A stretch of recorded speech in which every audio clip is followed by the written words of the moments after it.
Good day. My name is Sam Westrop. I am the director of the Islamist Watch Project, and welcome to the Middle East Forum's regular series of webinars. I'm delighted to be joined today by Ahnaf Kalam, who will be speaking to us on the subject of deceitful Islamists, the interesting rise in the examples of falsified or seemingly falsified hate crimes. And this is a subject we've written and talked about a bit before. But Ahnaf, let's head straight into it. Ahnaf is a writer and a researcher. He contributes to the Focus on Western Islamism, our counter-Islamist publication, and is a contributor to a variety of prominent mainstream media outlets around the country. Ahnaf, tell us about this rather interesting sheikh you've been writing about in recent days, Uthman ibn Farouk. Who is he? Where does he come from? And what sparked your interest in this man? Yes, Uthman ibn Farouk is a preacher who is based in San Diego, California. He is perhaps best well known for his street dawah, where he sets up a booth on the streets of San Diego, and he will proselytize Islam, and he will debate people of other faiths. Uthman ibn Farouk, in March of this year, had claimed publicly that he was stabbed by a knife-wielding man shouting anti-Muslim slurs at him. And after he reported on this incident, it had gone viral. It was reported across the globe in a very short amount of time. It reached as far as South Africa and Nigeria. But I saw the video of the alleged incident after it had gone viral, and right away, it just did not pass the sniff test for me.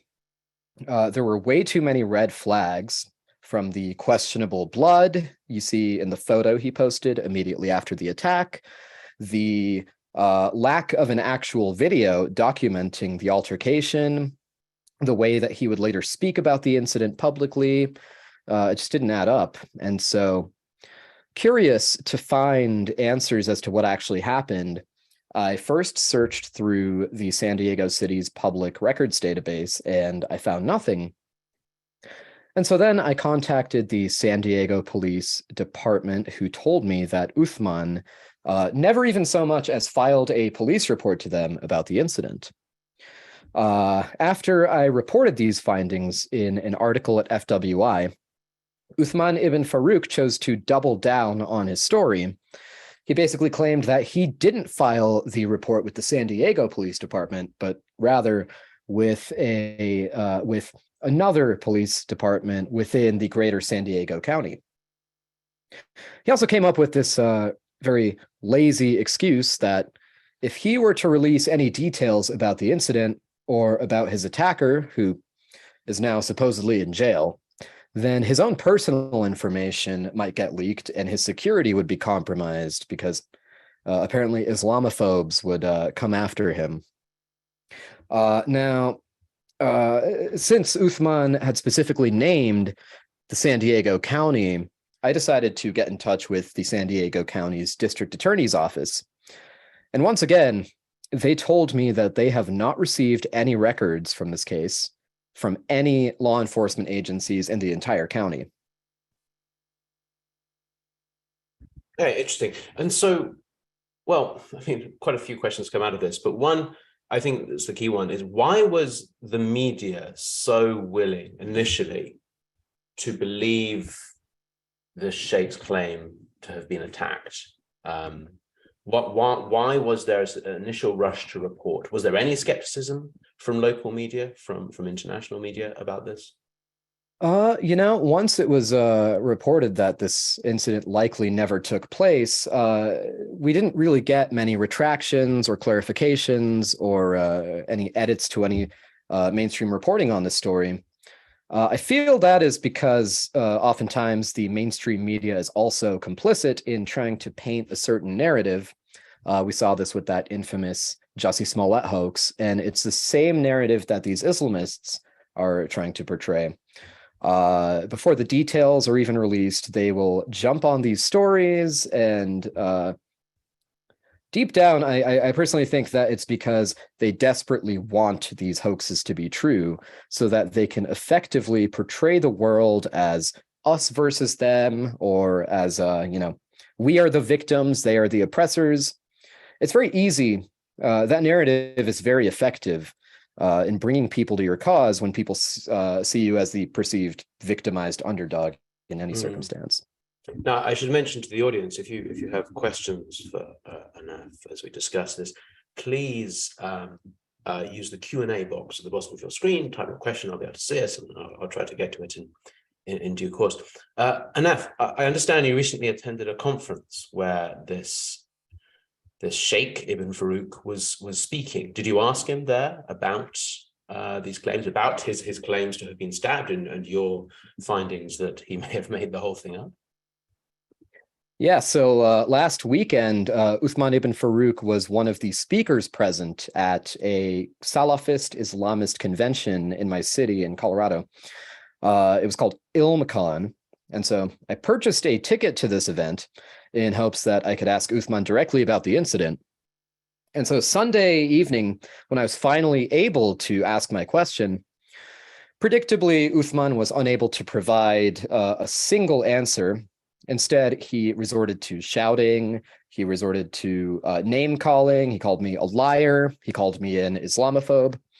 At one point, in a desperate last-ditch effort to dodge the question, he even claimed at one point that these people write for these same websites that also claim that school shootings involve paid actors, which I shouldn't have to say is absolute nonsense, but it's just another tactic that he was using to dodge the question once again. Okay, so we have this situation. We have a very prominent street preacher seemingly faking a stabbing attack on himself, along with a video and a huge amount of press. We have that video now apparently exposed, and we have him getting very defensive in public, calling you a liar and so on. Will there ever be a reckoning for someone like Ibn Farouk, who lies, who deceives his way into claiming that the Islamophobia problem is so great that he is literally being stabbed as he tries to carry out his preaching on the streets of San Diego?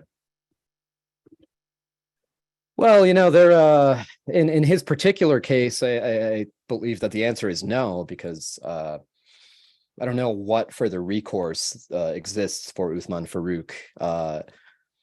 The San Diego Police Department, the San Diego County District Attorney's Office, a number of other local police departments have all said the exact same thing, which is they've not even heard of this incident. They have no recollection or any record of this ever taking place.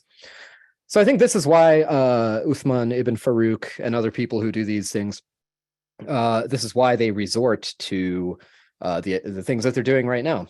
All they can do is deflect and call their critics liars, call their critics Islamophobic, because he knows, I'm sure, deep down that that's all he can do.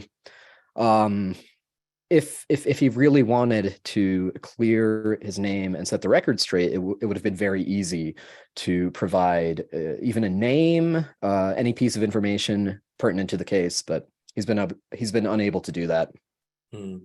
And I suppose even if we can't see evidence of it, there'll be plenty of ordinary Muslims out there, moderate, regular Muslims, who become aware of your writings, become aware of your pieces, and someone like Ibn Farouk will be less welcome in their mosque, in their community center, and so on. So perhaps his reckoning is a slow burn, a more long-term, pernicious revenge than something we can see and claim credit for. But this is fascinating, because a lot of Islamist groups in this country, and I'm sure our listeners will be aware of this, have they spend a great deal of time justifying their existence because of this apparent vast Islamophobia threat, as they call it. Now, there's no doubting that there is occasionally violence against Muslims, and some horrific violence at that, by very unpleasant, dangerous, radical networks of other sorts. But is this happening on a scale that people like Ibn Farouk or groups like the Council on American Islamic Relations would like us to believe? Is this happening altogether? Is Ibn Farouk just the exception, and most of all the other incidents are genuine? Do you think, or should we be more skeptical of his claims of an onslaught of Islamophobic attacks across America? Well, Ibn Farouk's incident is certainly not the exception in that while absolutely these attacks against Muslims absolutely happen to a scale that we may not know, but it is very common, very frequent that we have had these instances of Muslims staging anti-Muslim acts that end up getting debunked. But nevertheless, you have groups like CARE, like you just mentioned. You have MPAC, the Muslim Public Affairs Council, who also will run with these stories without checking them, without a moment of scrutiny. And these fake Islamophobic hate crimes happen much more frequently than I would say real ones do, from what I've gathered here. For instance, in 2016, a Muslim student in Louisiana reported that she was approached by two males, one wearing a Donald Trump hat and the other shouting racial and religious slurs at her. She claimed that the two men forced her to give them her wallet and her hijab. Later, she was charged by the police department for filing a false report when it was revealed that this never likely took place. This whole thing was staged and set up. Another instance that really stands out here, very similar, a year later in 2017, a Muslim student at San Diego State University had reported that two men had approached her after allegedly making comments about Islam and Muslims and about Donald Trump. But this time, not only did the girl claim that the two men who approached her stole her purse and her backpack, but she also initially reported that they stole her car. She later redacted this part, but after later investigation, it was determined that the investigators on the case were confronted with a hoax. The victim of the alleged incident stopped cooperating with law enforcement altogether. And there are so many similar cases just like this one, so many manufactured hoaxes. But what's most remarkable to me is that they invent so many hoaxes, and they are so dependent on these hoaxes to push their agenda and construct their narrative, of course, with the help of groups like CARE and MPAC and others. And yet they still have not worked out how to make these fake hate crimes even remotely believable for the most part. So just to dive in, if you had to hazard a guess, why does it benefit Islamist groups to portray this deeply dangerous Islamophobic society? In other words, why does it benefit Islamist groups that they are the victim? Do you have any thoughts on that? Or why does that help them to be the victim? Well, it certainly helps them in the current climate, and certainly in the climate of the last presidential cycle of the last presidency. So many of these cases involve Donald Trump, or they involve this enigmatic sort of boogeyman of these racist white, usually Trump supporting men. It plays very well to them in these times because it plays very well for them for the same reason that the Jussie Smollett hoax played out so well for Jussie Smollett until it was revealed that it was entirely a hoax. People, whether they know that these things are truthful or whether they have any idea that they might be staged, that doesn't stop them from exploiting them and using them to just ride them to their political ends, which could be an anti-Trump thing. In these cases, they just want to paint a narrative using facts that don't exist to paint a picture that is not supported by reality, that if you are a Muslim, if you're a practicing Muslim, let's say if you wear your hijab, then you should prepare to be the victim of this next incident. You should you should be on the lookout. You should effectively be paranoid that some knife-wielding Islamophobes are going to attack you or steal your purse or what have you. So just a reminder to the audience, if you do have questions for Mr. Kalam, please do use the Q&A box at the bottom of your screen. Stephen Gerzov writes, and he says, we need an acronym for this type of hoax, a word we can use to embarrass them for carrying this out in the first place, for the media not following up on it, and for the idea that Islamophobia is being driven by this failure to hold deceitful Islamists accountable. But this is obviously a phenomenon. You've come up with quite a few examples, and I'm sure there are others. And I believe we've discussed and written about some of those other examples in various pieces at the Middle East Forum in the past. So whether we have a term for it or whether we just draw attention to it, there's clearly an effort to be made here. But Stephen goes on to say, we need serious prosecution for people filing these false claims or making these false claims. Now, I guess that would apply if they're actually reporting this to the police. But in Ibn Farouk's case, right, we don't think he even went to the police. There was no contact with law enforcement. That was made up as well. His claims, we believe, his claims that he said. So I mean, we already spoke about a reckoning, but is there anything more that Muslims should be doing, ordinary moderate Muslims who are sick of this from their self-appointed Islamist leaders? Is there anything more that we should be doing? Is there anything that journalists should be doing aside from being better at their jobs?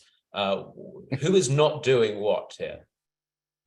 I think all of those groups of people that you just mentioned there are to varying degrees equally guilty of doing the same thing. Journalists, and in these cases, Muslim communities, Muslim advocacy groups, nonprofits, none of them bother to employ even just the slightest amount of skepticism or even just a basic rudimentary journalistic questioning process to get even if for nothing else than to just get the details of these incidents and these attacks. But they don't do that. And I'm perhaps speculating here, but I think journalists oftentimes don't do that because they have a very attractive story that will surely go viral and get plenty of clicks. But Muslim communities don't do that because they already have their narrative from the moment that they read this news report, which the journalists in question here did very little to corroborate and actually verify. They run with these, whether it's true or not. And frankly, I don't think they care if it's true or not. There's been past instances where representatives from the Muslim Public Affairs Council have basically justified these fake anti-Muslim hate crimes by saying something along the lines of, let's say that it's the climate that is making these people do these things. It is the constant fear of Trump and of Trump supporters that would drive somebody to do this. But there's no skepticism, and there's also no accountability after the fact. Okay. Now, the groups we've mentioned, groups like CARE, groups like MPAC, a lot of these, I think our listeners will know or be familiar with the idea that this is part of an Islamist network in the United States called the Muslim Brotherhood. But Uthman ibn Farouk is not the Muslim Brotherhood, is he? He comes from a more Salafi style thinking. And just while we've got you, you attended this conference in Colorado that you mentioned. This was not your typical run-of-the-mill Islamist conference. It's not the Islamists that most of our listeners are familiar with. These were hardcore Salafis, I believe. Tell us about this conference. Is this, what were they saying? And do people like Farouk, does he have a particularly large network on which his sort of extreme ideology is being pushed and advanced? Does he have a serious network behind him? Yeah, this conference was interesting. While in person, and even as these events were happening in the building and on the live stream, there were very, very few people present or watching, considering some of the speakers that were present. With Uthman ibn Farouk, he is actually a very well-known, pretty famous Islamist preacher across the globe. His One Message Foundation YouTube channel, his organization, has hundreds of thousands of subscribers and viewers. All of his social media posts are met instantly with thousands of commenters singing his praise. And that's been very evident throughout this whole investigation and this whole ordeal. You could debunk Uthman ibn Farouk's claims very easily and provide evidence, and yet his strong and extensive army of supporters just seems to cast all of the evidence aside because they just so desperately want his story to be true. This seemed to be the case for the most part at this conference I attended this weekend. While there was definitely a strong amount of expressed support for Uthman ibn Farouk, there was also a interesting equal amount of division that took place within this conference when another notable Islamist called Daniel Hakikatju, at this conference, they had set up an entire panel basically challenging Hakikatju's views and his positions and some of the claims he's made. Video of this altercation, of this confrontation, was posted to YouTube.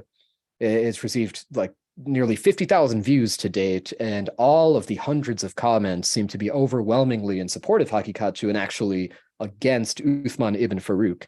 So I am curious to see how some of these divisions play out, especially in light of the events at this conference this weekend. I see. So it's possible that should additional internal Islamist divisions continue to grow, continue to flourish, that these ostensibly or seemingly faked hate crimes that Farouk relies on to advance his own brand may end up working against him. We may find at some point Islamists even citing our material perhaps as part of these disagreements, which is something we have seen before, I think, in other countries. So this is fascinating. We have had a couple of questions just asking again about what is who is the target for these faked, seemingly faked incidents. Just about fellow Muslims, fellow Islamists, but then a few people ask, well, or is this more about the American political system? Is this a way to embarrass the right? And someone even asks, is this a way to embarrass President Trump? Which I think is quite a question. So Ahnaf, what do you think? Is this all about internal Muslim politics, or is this about wider, broader societal and political stuff as well? Yeah, with the I do think it's a little less about internal Muslim politics with regards to these hate hoaxes, these fake hate crimes. I think most of these hate crimes that they stage are more aimed at yes, the political system. We saw many claims of Trump supporters or people wearing Trump hats or people espousing pro-Trump rhetoric that all turned out to be false, but it's a very common theme stringing all of these separate incidents together. Like I mentioned a moment ago, I think no matter what Uthman ibn Farouk says or any of these people who are staging these hate crimes say, there will always be a certain dedicated fraction of their followers who will just follow and believe everything they have to say no matter what. But as a whole, I think most of this is certainly more politicized against the American right. In many cases, against the American left. Really, anybody who has been critical of Islam or Islamism, using these manufactured hate crimes, these people now have ammunition to say that this leads to this, and before you know it, you have people stabbing you and stealing your car because they are Islamophobes. Ahnaf, thank you for your time. Where can our listeners go to read your writings and to follow your work? Yes, so I am a regular contributor at the Focus on Western Islamism publication, which is probably the most pertinent writings on topics like these. I write on my Substack page. It's just my first and last name, ahnafkalam.substack.com. And you can follow me on Twitter. It's my first and last name, Ahnaf Kalam. Okay. Ahnaf, thank you so much for your time today. To everyone else, thank you very much for joining another Middle East Forum webinar. This is a regular series. If you would like to sign up to learn about additional webinars, please do so at meforum.org. Thank you very much and have a delightful weekend. Bye-bye.